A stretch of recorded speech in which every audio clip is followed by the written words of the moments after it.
think it is starting. So we'll go in 3, 2, 1. Hello, everybody. Welcome to the live poetry reading put on by the Minneapolis Television Network. We got 4 fine poets reading tonight. Kathleen Wedl, Thom Amundson, Bruce France, and Elizabeth Weir. As usual, I'm going to start off reading a couple of my poems. The first one, I wrote a bunch of poems where I take a different letter of the alphabet and try to throw in as many words with that letter in that works. This one is called Becky Does Not Beg. Becky basks in reading The Hounds of the Baskervilles. She bathes in the belief of being a female Holmes. After all, she found her dog's lost bones, and Becca was as grateful as a dog could be. Becky was born bored, but burrowed her way to a better perspective. All her boyfriends were Barry Allen fast, and therefore couldn't last. She bore the brunt of what happens when a bunt betrays the chance of a run. For relief, she put butter on her baked beans. She wore brown on her trip to Boston, making no attempts at breakthrough beauty. She knew it best not to burn for old dreams, to live life to her own beat. If men called her a bitch, as if that was her baptism, so what? Becky does not beg.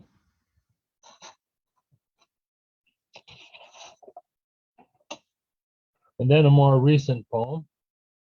I am not myself today, although I seem so to you. What self I am, I do not know.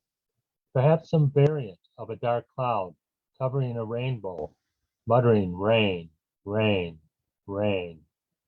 I went on Facebook to see what other selves I could see. Since myself was on the shelf, I started surfing for yours. But who was I kidding?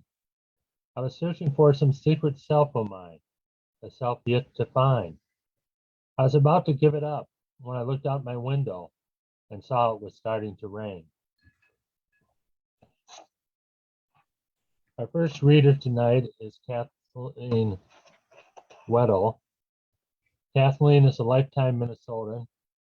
She's done some writing through her health career years and increasingly sees poetry as a vital conduit to mutual understanding. Look for her work in recent editions of 82 Review, High Shelf Press, and South 85 Journal. She is a first place winner in the League of Minnesota Poets annual poetry contest. She was selected for a year-long poetry mentorship at the law. Kathleen, take it away. Thank you, Ron. And thank you to the Minneapolis Television Network for sponsoring these readings. Thanks to the audience who your interest in the written and spoken word is our fuel.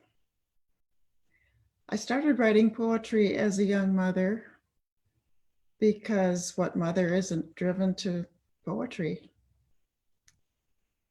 The blessing. He lingers in the doorway, clutching in his fist a gift wrapped in the Sunday funnies. On his way to a children's party, his face no match for the occasion. Their eyes meet. His brother, lying on the living room sofa, is fevered and pocked. His chin juts a pedestal for pouty lips. The party-bound boy's eyes beg forgiveness. His brother picks at scabs, savoring this rare power. The penitent sighs, turns to leave.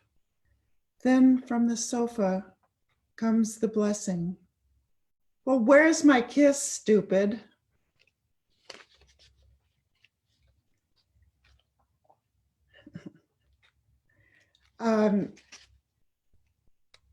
This is, in all relationships, there are trade-offs.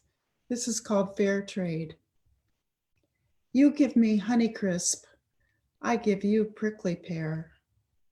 You give me spring's first strawberry, I give it back, you insist. You give me twigs, I give you nest. You do the heavy lifting, I simmer and stir.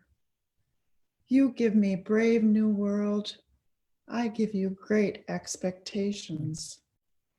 You give me 6 spades, I give you small slam. You give me mown grass, a tank with gas, I place daisies at your plate.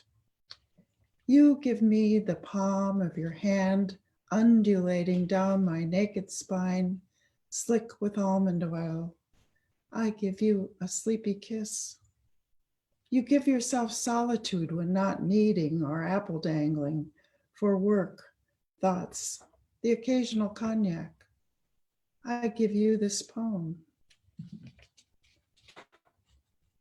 Before calling the corner, dress me in silk, prop me in a velvet settee, anoint my lips with scotch.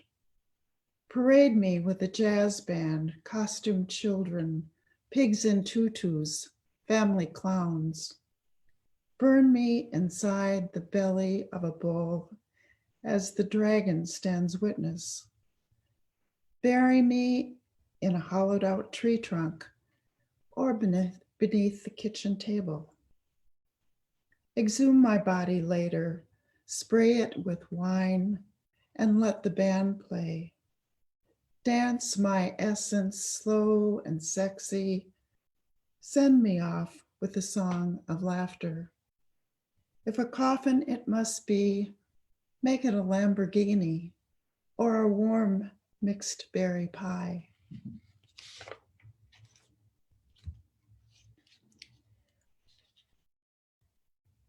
This is for the young people who leave us much too soon. Died suddenly, the obituaries begin with youthful photos, often boys, always with hearts, soft, tender, absorbent hearts, lacking serenity's firewall. This boy night sweats futility, sees ravens where robins roost, finds the kiss of concrete at dawn's first light, floating toward earth with a note and the moon in his hands.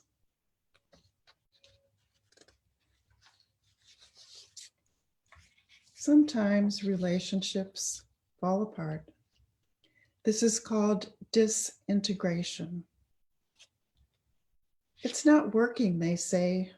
Like marriage is a machine whose guide shaft was improperly mounted, no positraction, parts never meshed, all attempts to weld leave a metallic taste.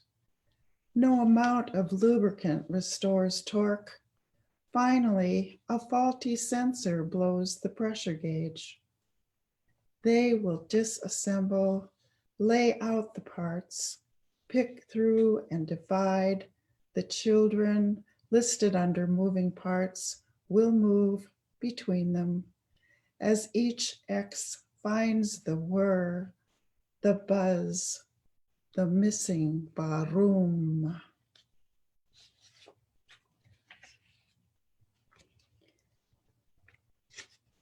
This next poem is called Arschloch, which means asshole in German.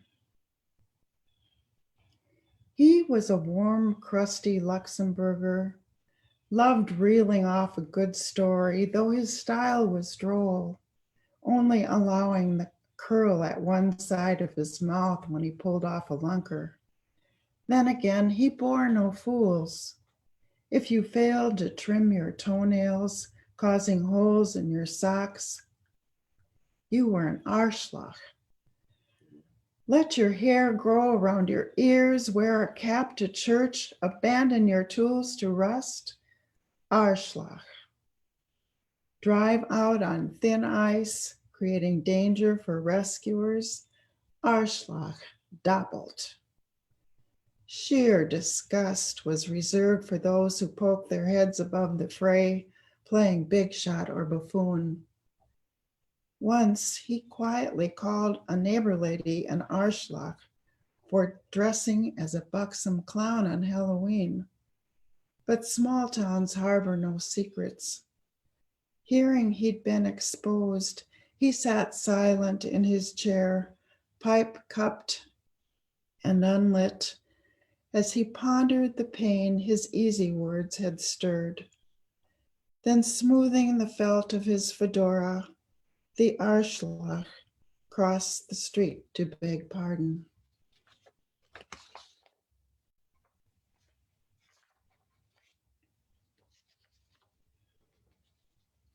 This is called the Anti-Muse. Bob says we had a good day in the stock market. Doubt stands in the corner, rolling her eyes. It's all ether, she says, pricking the bubble with her barbed wire chin. We happily scan maps, plan a drive across Portugal. See you at the morgue, Doubt says. On the bright side, it's cheaper to ship home ashes than book 2 seats. I have us packed and ready to leave at dawn for the annual family lake reunion, trick the harpy into staying home, but she's roosting like a winged Buddha on the hood, wondering out loud if this is the year someone will be decapitated by a drunken boater. I write a pretty good poem. Doubt twirls a lock of her hair round a pointy finger, says, that was a jammy tidbit. Here's $100, you can't do that again.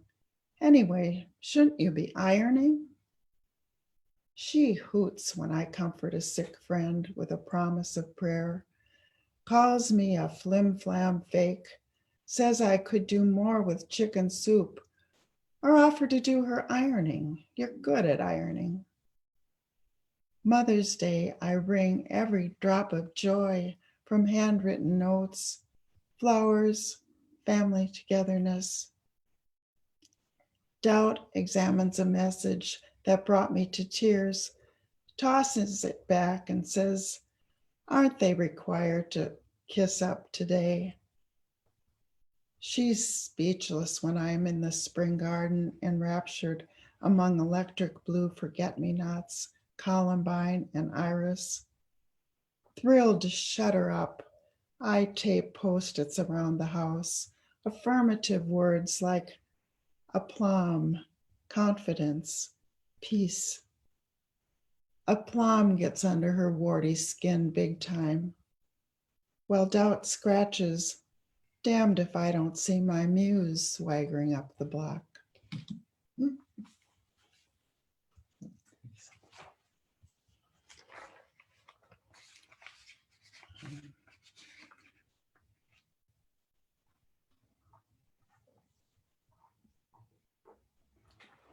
Why can't we hear? You're muted. Was that it, Kathleen? Yes. Okay, thank you very much. Next poet is Thom Amundson. Thom has been a writer of poetry for nearly half his life, only recently becoming comfortable with the notion of calling himself a poet. His work ranges around love and kindness, and for people to understand the complexities of the human condition. Thom is especially honored to be given the opportunity to participate in such a wonderful venue for sharing talents with such an auspicious group of writers. Take it away, Thom. Okay, thanks, Ron, and thank you, Minneapolis Television Network, for this opportunity, and the panel for letting me be with you guys tonight. This is kind of a cool opportunity, and so I'm going to run with what I plan to do, and that is, I have a couple pieces here I want to read that kind of speak to what inspires me to write, and so one of them is by Emily Dickinson, and so this piece is called "The Sky is Low." The sky is low, the clouds are mean, a traveling flake of snow across a barn or through a rut debates if it will go. A narrow wind complains all day how someone treated him. Nature, like us, is sometimes caught without her diadem. And I think that piece has always spoken to me as being something that we can switch our mind. We can switch our moods. We can decide which direction we want to go with something, or however that's going to take us and things. And so I used to teach that in my classroom, and I analyzed it one day for my class. And we had a discussion about it, and I went into this long flurry of what I thought it was about. And then my co-teacher across the room, I said, well, what do you think about it, Sarah? And she goes, I think it's about winter. And she was just, that's it, you know. And so everybody has their own interpretation of it. And so I accept that. The other piece I'm going to do is a piece by Langston Hughes, another poet that I really like. And I've got one more, and I don't know if I'll be able to get to him.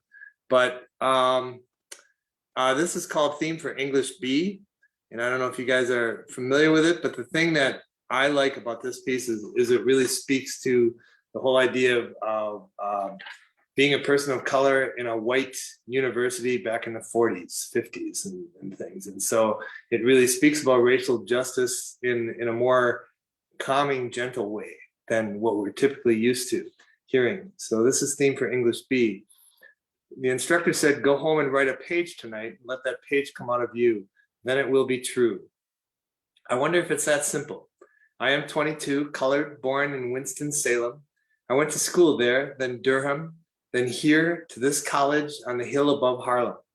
I am the only colored student in my class. The steps from the hill lead down into Harlem, through a park, then I cross St. Nicholas, 8th Avenue, 7th, and I come to the Y, the Harlem Branch Y, where I take the elevator up to my room, sit down, and I write this page.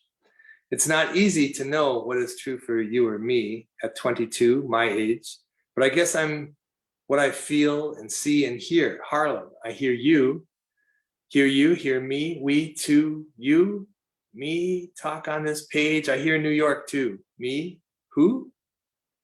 Well, I like to eat, sleep, drink, and be in love. I like to work, read, learn, and understand life.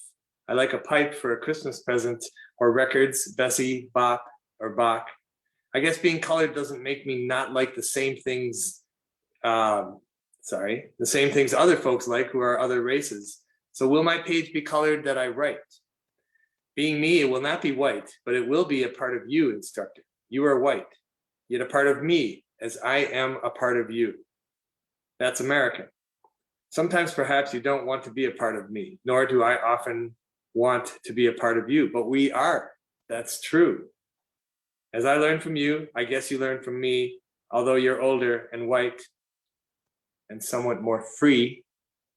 This is my page for English B. And I think the part that really speaks to that is the obvious notion of being a part of each other, and whether or not we can, how we define that is important in our lives. So those are pieces. One speaks of social justice. The other speaks of frame of mind. Another aspect that I like to write about is love and kindness, things like that. So I'll go into my pieces here. I have the first one I'll read is one that I actually I had published on Silver Birch Press many years ago, maybe 5 or 6 years ago now. And it was part of an anthology for the month of May. So this is called May with Flowers. A melancholy ordinary day while traveling along a dusty way. I thought of the month of May, how sweet to see your eyes today. That's when the flowers begin a sojourn outward from within. In May, our hearts long to pin us down with sweet romancing. Remember those distant afternoons we'd linger passing minutes and swoon. I might now in May recall a tune making love underneath the moon. I would believe in you in May, a saucy time when hips would sway, dances while your eyes made me stay in your arms. Please don't go away. Let you hold me in your arms tonight, and a whisper that is your voice told me again to work below. Oh my goodness, I went the wrong way and I lost it. So shoot, I apologize for that. Shoot, I lost my piece. A little embarrassing. Oh, here it is. Well, okay, I'll try to hammer through it. Let you hold me in your arms tonight. I want to comfort you too, if I might. We can win the war of evil tonight. May flowers bloom in morning sunlight. Spring is in the air. It's May everywhere. So don't despair. Soft, wispy eyes, so fair. So hopefully you can jumble all that together through the confusion. I apologize. So, all right. My next one is called His River. And I wrote this one for my father years ago. He taught me how to fly fish, which I still don't know how to do really well, but he taught me well and things. And so that has a lot of memory with me. And this one is about one of those memories. I just want to make sure I'm going to not stray. All right, this is called His River. 1 second, I'm just looking at my time. All right, I found your old stream again last night, Dad. You know, the one with overhanging limbs, fallen trees, and a winding current that teems with the sparkling essence you suggested I respect. I walked along in my waders carrying fresh tears in my creel, knowing I'd like to have you with me, here, aside me, walking trails, tying lures, and crawling upon rocks while we waited patiently in the fresh morning's dew. The art of reading the lie of a river is magic, a mystique your patience taught me to imagine. This morning, in the crisp dawn, I took a moment and watched a cloud streak high across the sky. And I imagined, quiet as the waters played my cast, quick as my line danced the crick, I'd find solace and a whisper that is your voice told me again to work the line. There's our bridge up ahead, it's small and rusty with age. His eyes would scan the sun-streaked water with ease. The sky now glazed, a suddenly reflective haze guides me. If I walk slow, I might well share a rise with your eyes. All right, so I've got one more piece, and this is called Naked Twig, and this is sort of a love poem that I wrote after a conversation down by Lake of the Isles. I wrote this 20 years ago, so let's see. I see if it still holds some breath to it. All right, it's called Naked Twig. Sometimes I wish more bark could be torn from that twig carried in your little hope chest, that one representing our first lover's quarrel. You remember the one while sitting by aisles, discussing our future, still innocent lovers, falling into each other's scared and lonely eyes. We were still far too much in love to fall apart just then. Your fingers tore fragments of bark with every silent moment until the wood lay bare and alone the twig held new life, like an old coat thrown away. Yet I noticed it later, the twig, somehow the bark pieces, which you'd so patiently stripped away, remained in memory. Thank you. That's my time. Thanks, Thom. Very Yeah. nicely done. Our next poet is Bruce Frantz. Bruce Frantz has been writing poetry for over 50 years, but has never published and kept his poetry mostly to himself. The pandemic and retirement meant more weeks in the woods and more poems with pictures emailed to the quarantined friends and relatives. Through sharing his words and pictures, Bruce has gained confidence in their value and is excited to share some of his favorite poems to a larger audience this evening. Most of his poems are short and deal with the commonplace and ordinary in nature and everyday life. Through his poetry, Bruce hopes to bring a greater appreciation and awareness of the ordinary and commonplace that graces our daily existence. Take it away, Bruce. Am I off mute? Still.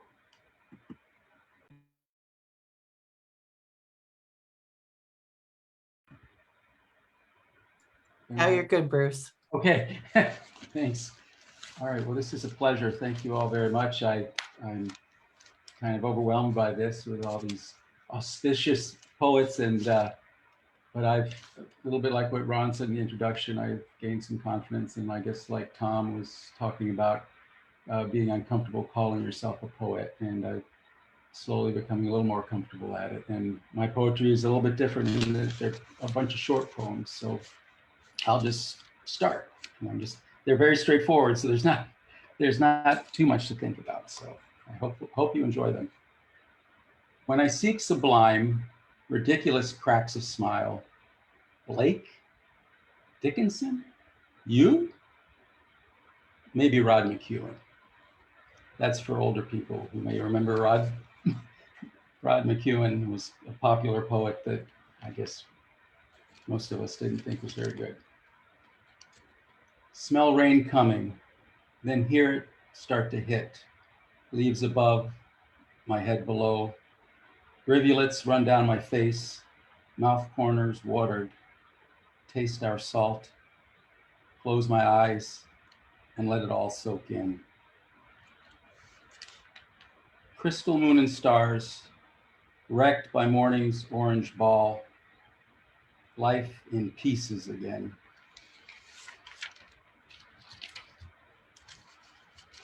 Second hand keeps sweeping, each new grain into the past. Time keeps time, we only lose it. Silly, tragic loss, our world too full of human made. Think we are above all else, gods of our own destruction. Now this one is September Nights, and of course, it's about it getting cooler, and then it's going to be in the 80s again. So this used to be true, but now with the new normal, all bets are off. So open windows, AC off, one thin blanket spread over a sheet. Crawl inside our light cocoon, quickly find deep sleep. The lure of the moon, poets gush and lovers swoon. Cat just sits transfixed. Time is never lost. It's our shadow and our cross until the day we drop. What are we to them, these cats we harbor, these cats we love? No purr or meow or long white whiskers. To them, just blurry blobs of naked skin. No fur or claws to knead them, no sandpaper tongue to clean them, no wrestling or racing or leaps to high ledges. What are we to them, these cats we harbor, these cats we love? California King lets me roll away from him. White lies between us. Morning marmalade, bitter orange on burnt toast, horribly perfect. I don't remember it, but have evidence, juicy and sweet, of eating you, dear peach. Your pit now in my palm, your liquid on my fingers, now being licked, taste and smell divine. I can only imagine how sublime the whole of you would have tasted had I only paid you mind. So now in absentia, I say to you, I'm sorry for my thoughtless act and promise to fully appreciate the next peach that I eat.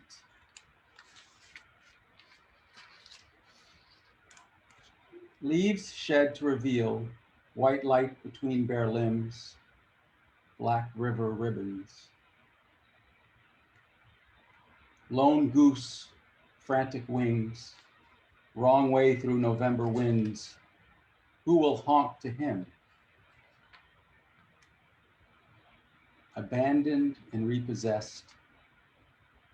The stone walls crumble, the iron softens, and round returns.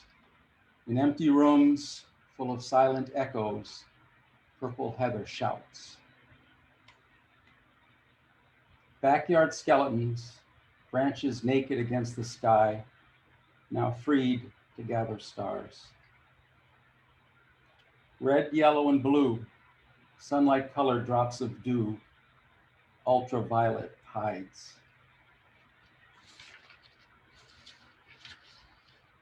Yelling to my son, use your legs and not your lungs. Why won't he listen to me?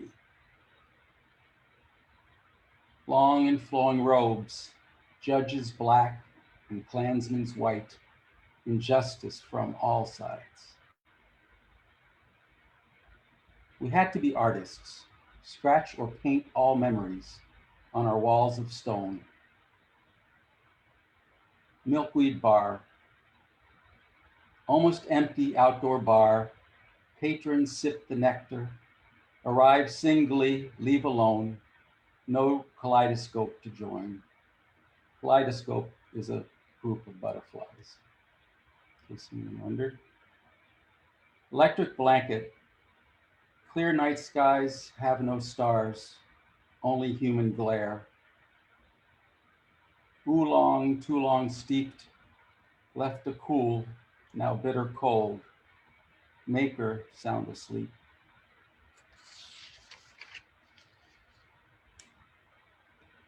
Thoughts like mirrors in the night, reflecting nothing, absent light. Flower blood red blown, bare stem left to search the wind, cry out for its rose. Petals blood red blown, splatter pattern on the ground, murderer the wind. Dark and bright with rain, holy water colored land, rises with the sun. Last page. Vaulting up the stairs toward a window full of stars, landing in the dark. Forgot to close the blinds. Morning light came streaming in. Punished bedroom eyes. Sunstruck moon to us, vibrant star, not vacant dust. Her smile stolen beams. I hear cars again as another day begins. Roll over, play dead. And here's a fitting final one. I'm a twin. Terrible twins, together womb to crib, take turns discovering, like excrement as art. My mom told us that when we were in the crib, my brother and I, one of us, I don't know which one first, discovered that we could reach in our diapers and pull out some pigment, so to speak, and smear it here and there and all about. So anyway, that's it. Thank you all. Thank you, Bruce. Very nice. Some good imagery in those poems. Thank you. Our final poet tonight is Elizabeth Weir. Elizabeth grew up in England and lives in Minnesota. Her book of poetry, High on Table Mountain, was published by North Star Press of St. Cloud and was nominated for the 2017 Midwest Book Award. She received 4 Writer-to-Writer awards, and her recent work has appeared in Evening Street Review, North Meriden Review, Comstock Review, Gyroscope, The Kerf, and Turtle Island Quarterly. And without further ado, Liz, please read. Thank you very much. And thank you to Ron and Minnesota TV Network. I'm very pleased to be invited here. I'm very concerned about the state of our planet and its future. And one morning, walking the dog in January, I happened upon a total eclipse, lunar eclipse, and this poem came from it.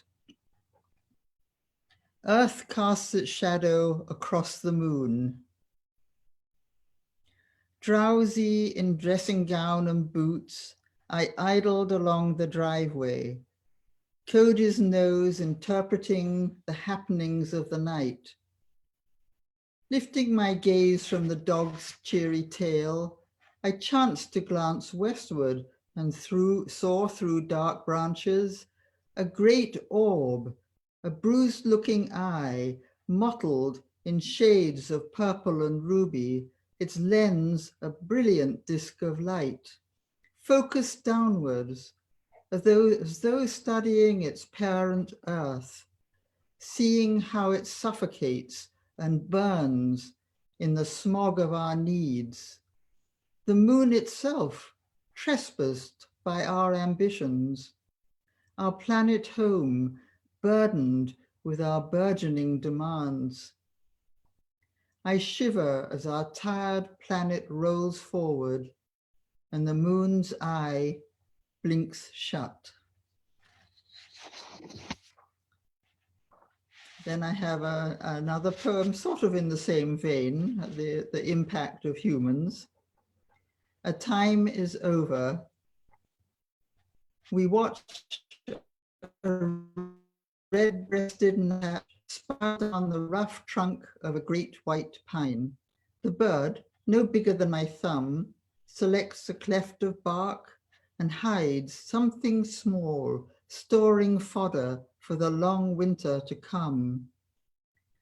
We settle among pine needles to witness this petite bird's work, watch it fly high to the cone-laden crown, where it clings and with up-curved beak tussles a seed, chooses a bark crag and packs the pine nut in, readying its larder, sensing a time is closing.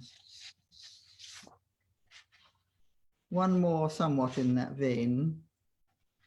Northern Lights. On a still night, we walk to look for Aurora Borealis, as we did 30 years before, when the countryside slept dark. Now new houses blaze, lit for Christmas time, bleaching the northern sky. We shrug and turn for home, stop dead, caught in an aurora of wavering sound, howls, fierce and near. Neck hairs tingle, we cling together, fearful yet grateful for coyote cousins, keepers of the early wild. In this next poem, you might wonder for a line or two who the I, the first person I is, which will fall in soon enough. Reading the daybook. I stopped to read the messages on the nightstone. Blank this morning, I splash it myself. My man's whistling already. He wants me beside him, but I have work to do, a whole night to decipher. I smell an old fox. He crossed into the woods. I follow his line to the oak tree he marked. I make it my own. Another strong lead. Deer pellets. I lick down a few and roll in the rest. He's at it again. All right, I'll be there in a minute. Geese on the field. I freeze, ready to chase. But new information distracts my attention. Warm bird, strong and close in the long grass. It's mine if I'm careful. In I dash, it explodes in my face, a pheasant, a flyer, rotten cheat. Better catch up, don't want to be leashed. Yes, yes, I cock my leg. Still he insists. I bounce up to him, smile and wag my tail. I've got to buy time. The page is so rich. We're off again, my nose to the ground. The retriever next door squatted here. I water her spot to tell others she's mine. Must check out the woodchuck in his hole. I can smell him down there. I'll get him yet. I leave my word at his door and lift up my nose. Bitch on the wind, can't resist that. A whole new chapter and he's shouting, come. Better go to him and then I'll escape. I sit at his feet, I please when it suits.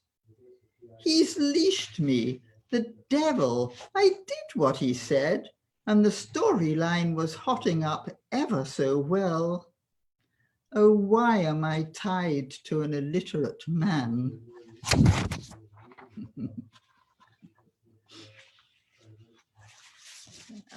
I to sort of get a sense of belonging as an immigrant, I volunteered on the planning commission for my city, became a council member, and finally the mayor. And as the mayor, I really was responsible for the budget. And I'm better at words than I am at numbers. This little poem relates to that. A city official opens her poetry jotter and finds a formula. The budget is what the city needs to spend. The levy is the money needed to support the budget, minus other fees and income. Property tax is the assessed value multiplied by the class rate, divided by the total tax capacity. Combine the levy and the property tax, and you have the total tax rate. Add a contentious election, chambers packed with restless residents, multiply by regular packets, fat with data, divide by keeping house and husband, and you have a poet's soul slipping into intractable deficit.